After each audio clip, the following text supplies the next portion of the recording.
હવે જો કમ્પેરિઝન જો આપણે કરીએ રાજ્ય ચૂંટણી આયોગની અને સાથે સાથે વિધાનસભા લોકસભાના જે વપરાય છે, જે લિમિટ જે આપેલી છે, હું અહીંયા શબ્દ વાપરીશ કે લિમિટ, એક ઉમેદવારના માટે એક લિમિટ નક્કી કરવામાં આવતી હોય છે.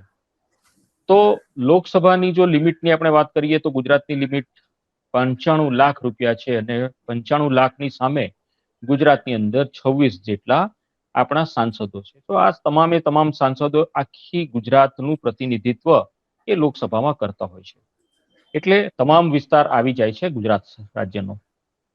હવે વિધાનસભા રાજ્ય ચૂંટણી આયોગમાં જે ખર્ચ થાય છે, એ ખર્ચ તમામ ઉમેદવારોનો જો ગણીએ તો એ મહાનગરપાલિકા, નગરપાલિકા, જિલ્લા પંચાયત આ તમામના ઉમેદવારોની સંખ્યાબળ અને તેમને આપેલી લિમિટ પ્રમાણે જો ગણીએ તો 392 કરોડ રૂપિયા કોઈ પણ એક પક્ષ એક ઉમેદવારને બધી સીટો પર રાખે તો આટલો ખર્ચ થતો હોય છે.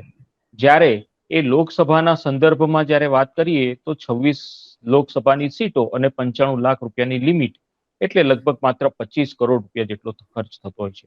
એટલે આ બંનેની સરખામણીમાં રાજ્ય ચૂંટણી આયોગ દ્વારા જે યોજાતી સ્થાનિક સ્વરાજની ચૂંટણીઓ છે તેમાં ખર્ચ એ 16 ગણો વધારે ખર્ચ છે.